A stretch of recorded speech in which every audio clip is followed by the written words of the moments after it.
President of Nigeria says more than 600,000 students already benefited from the student loan scheme across the country. President Tinubu disclosed this, adding that the federal government already disbursed over 104 billion naira. The students' loans in 2024, January, more talks about it started, and students were hopeful. There were those who criticized it, even some in the academic world criticized student loans, and some questioned the ability of students being able to repay those loans, as well as the criteria to obtain the loans. But now the president said over 600,000 students so far have benefited from the loans, and 104 billion naira have been dispensed. For me, I think the National Assembly, most especially the Senate and the House of Representatives, should open their eyes to probe this figure that the government is giving out. The government should, or the minister that is in charge of disbursing this fund should be able, because in every budget we are going to be having money for that purpose. The government should be able to request, I'm talking about the legislature, to be able to request some of the names of the students who actually came forward for this disbursement, these loans, the institution they are coming from, the schools they are coming from. We don't need to just work with data when you say 104 billion. 4 billion, yeah, for 600,000 people. So you just imagine that everybody's paying 100,000. You can do the math on your telephone and your calculator, and it will give you the figure. But I think beyond the fact that, of course, we need to see a lot of transparency in the system, I think the president actually setting up the bond of the fund, headed by the renowned banker Jimovia and his team, are the one doing the evaluation. So I don't think this is within the purview of the ministry, and the monies are put in banks where students have to go there to access, and applications are done online. Auditing will not become a serious issue because it's not something that is given from hand to hand, and it is not as if government is going to school to disburse. Students go on their fund site and apply, upload the necessary document that show, number one, that they are students, shows that, of course, they are indigent and they need that loan. And once those are done, you can, of course, get the loan from designated banks that are paying out. So it's not as if somebody is like the conditional cash transfer, where they generate their list and they are transferring money. And I think to some certain extent, the board is doing all they can to ensure that there's plenty of transparency within the system. A lot of people even argue recently, and I saw one of those arguments, and the man was asking, and he said, a lot of people from the Southwest are also not putting energy to benefit from this, because the one that was approved for Southwest South, they are not assessing it as it is done in other part of the country. And I think here now is that there's nobody who has an excuse not to go to school because my father or my mother cannot afford it.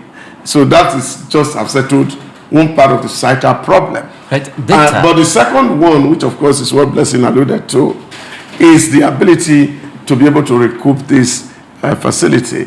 The laws, of course, that set up this fund also says that they're not going to be getting this money, but until the children have done the university system and they are now in their youth service. So beginning from the youth service, the federal government will start to do deduction from whatever little things that they are earning, so that other people can participate. And what also government is also trying to do with, of course, the review of the tax reform and all the economic reform that is going on, is that part of the education tax fund, which is actually now being channeled to, what's it called? What are they called now? Those people that are signing contract to themselves in the university system. try to remember their name. It's off my head. Okay, TED Fund. TED Fund, yes. So the whole money that's meant for TED Fund now had to be channeled part of it so that it can serve as a booster for people who really need and access this loan. And they're not giving to people in hand. These are paid directly to the school as tuition. And so what government will give to them is that living wage of about 20,000 in a month for those who are indigent and they are in school and they have that pocket money to spend, but the tuition is paid directly to the school.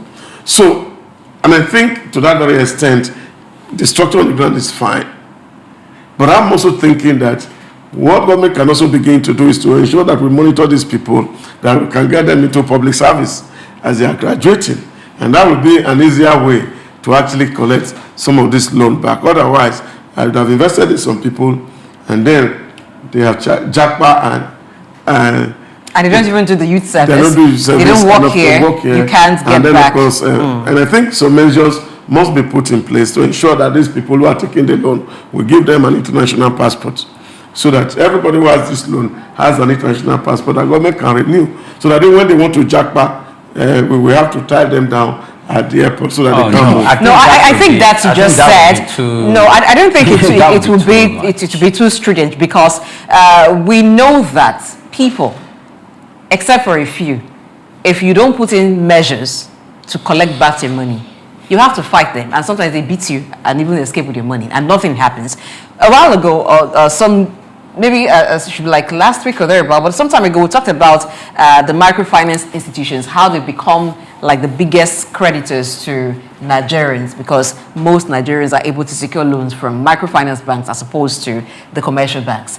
And we had issues of bad loans, people refusing to pay back their loans, and how difficult it's become for the staff of those microfinance banks to recover loans. So the same thing would apply, because these people are also in the society. Even in the US, where there's a functional credit system, you still see some persons who for years have not been able to clear their student loans, have not been able to clear loans that they took. So we do not expect that this would be an exception. Now, if the government had designed a scheme that for every student loan, when they begin to embark on their National Youth Service Corps, the money will be deducted, that's a fantastic idea and it will work. But what about those who, like Doc said, will travel out of the country before that time? So I don't think it's a student measure or it's too much. So, but I think it will increase the cost, because the government may need to factor in the cost of having the international passport done for those who do not have the international passport. So maybe that adds up to the loan. But on its own, I think it would be a good idea. And if we're looking at the money, I don't think the money is too much that's been dispensed so far. If the government says that 600,000 people have benefited, so if you divide that by 100, if you divide 104 billion naira by 600,000, so that means each person has gotten roughly 173,000 and some fraction. So let's just say 174,000 naira. So taking that from their NYC Alawi, in a year they can pay that off. I think the loan was supposed to be paid back after they started working, after NYC. No, I think NYC is a good one, because if you during NYC. No. I think that's good. If you call it during NYC, how much is the student? So what if somebody gives the excuse 33,000 naira or 70,000 naira? 70,000 naira. If you and wait. So you if you want to deduct that money from 1 year a student is working, I don't think you'll be able to recoup that money back, because most likely the student might be in 200 level, and it's maybe a science student or an engineering student that is going to spend 5 years in school, and he took loan for all the remaining 3 years before graduating. It's going to just be in NYSC for just 9 months or 1 year. Then it won't be able to pay back. And I think previously, the conditions that were put in place was that after NYSC, that's when it's going to start for students to work and pay back these loans. I think that would be a good idea. However, to make international passport for the students, and in order to prevent them from traveling out of the country until they pay back the loan, I think it's a very bad idea. Not exactly. No. I know. So they can be tracked. Yes, they can be tracked, even if they are in other countries. Government, so that they can be tracked, even if they're in other countries, and pay back what they owe. As long as you work in this country, the government can recoup its loan from you. Even the banks. but if you don't work in this country, what happens? Through the Nigerian Interbank, that's the NIBSS. It's a bank settlement scheme. Settlement system. If you are owing in Bank A and you want to take loan from Bank B, whilst you're negotiating with Bank B, the Bank B can run your data through the system, bring out your loan profile. It will determine, it will know that you are owing other banks and they are not going to give you the money. So, except you are a business person and they know you can pay back. So look if at you are going to drop on that, if the student is now engaged in foreign examination through other means, why is going to travel to get a scholarship to leave this country to go and study abroad? Hold on, please. You made your point. You now say it's not going to go out because it's owing the government. Hold on. It's not saying don't go out. Anywhere. Populism can't take us anywhere. The only thing that can take us somewhere is when we have some modicum of logic in our head. It's not just about student loan. Go and audit federal government scholarship, which are supposed to be given to students to go study abroad and come back to add value to our society. You give these guys money, they go abroad, they finish spending, and then they don't come back to add value to the system. What I'm saying is, we are looking at something that is sustainable, that you don't eat today and close the gates against that are coming behind you, because that's the tendency. We have to look at the example of people who have practiced this. Blessing just mentioned America, who has practiced credit system. In student loan alone, America is under a debt of about $1.7 trillion.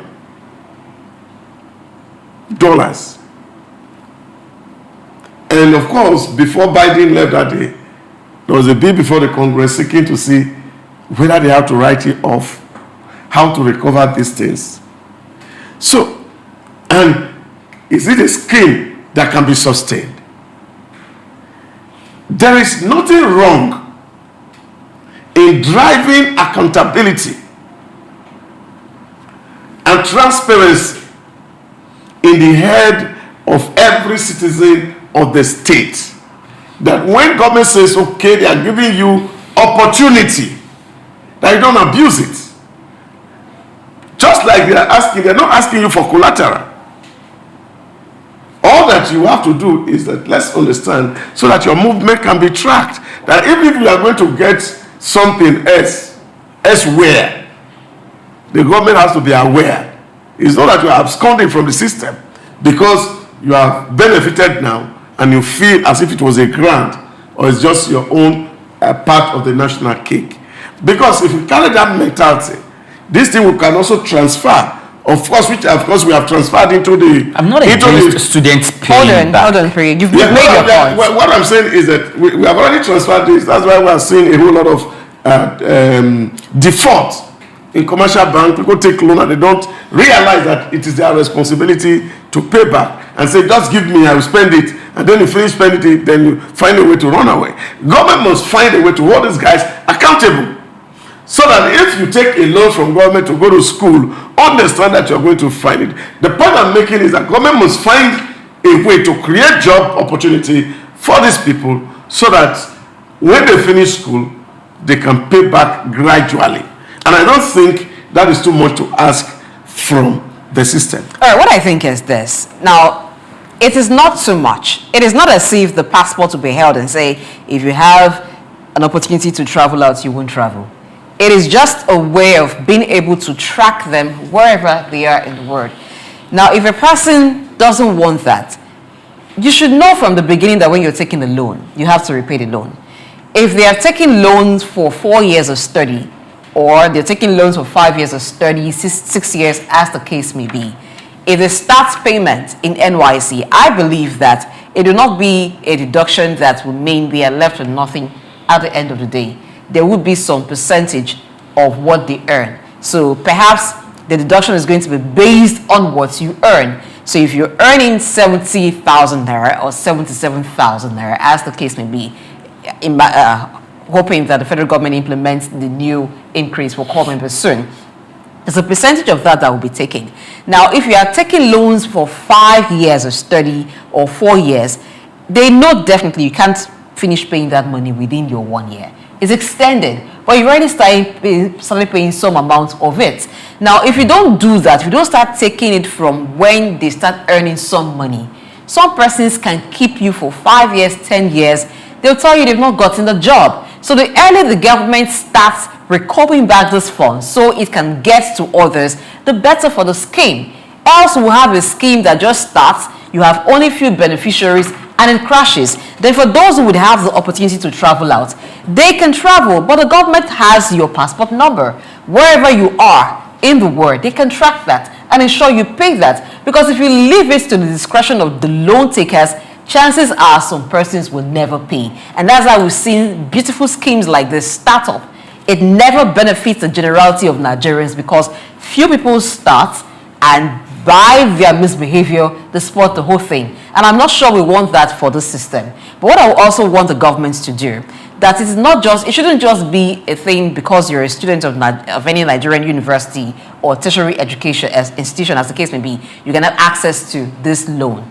There should be certain courses that maybe there's a quota given to that. You have more people, maybe those in sciences, those in certain fields, those in polytechnics, you're giving an allotment of more quota for that. So you encourage more people to study certain courses because of how important they are to development. That is not to say no course is important or not all courses are important. But we know that on a scale, there are some that we need very much, and there are some that will contribute more to development. There are some courses that are being studied. It's just like people want to acquire a certificate at the end of the day.